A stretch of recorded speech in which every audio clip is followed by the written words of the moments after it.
কালকে ম্যাচ মোহনবাগান বনাম পাঞ্জাব। এই ম্যাচে মোহনবাগানের লাইন আপ কেমন হবে?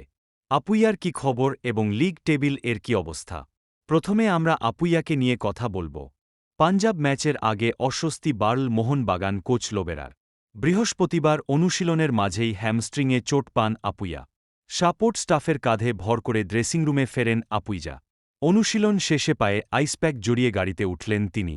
শুক্রবার মেডিকেল পরীক্ষার পর চোটের বহর বোঝা যাবে। এদিকে শীর্ষে থাকা মুম্বাই সিটিকে রুখে দিল জামশেদপুর। জামশেদপুর এবং মুম্বাই ম্যাচে ১-১ গোলে ড্র হয়েছে। এই ম্যাচের দিকে অধীর আগ্রহে তাকিয়েছিলেন মোহনবাগান সমর্থকরা। মুম্বাইয়ের ড্রয়ে কিছুটা হলেও স্বস্তি পেল লোবেরা। তবে জামশেদপুর ম্যাচটা জিতলে লোবেরা হয়তো বেশি খুশি হতো। কারণ মুম্বাই পয়েন্ট লস করলে ৮ ম্যাচে পয়েন্টে ১৭ থাকত।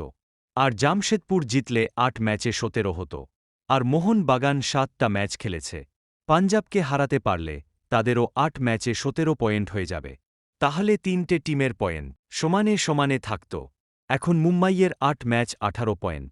আর দ্বিতীয় স্থানে রয়েছে জামশেদপুর ৮ ম্যাচে ১৫ পয়েন্ট।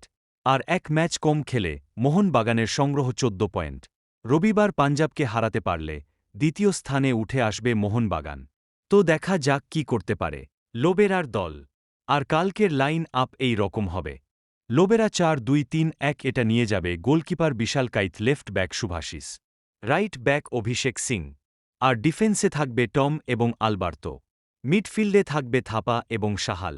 আর একটু উপরে থাকবে রবশন রবিনো। আর left wing Manvir, right wing Liston, striker Jamie Maclaren. ভিডিওটা যদি ভালো লেগে থাকে তাহলে একটা লাইক করে চ্যানেলটি সাবস্ক্রাইব করে রাখো।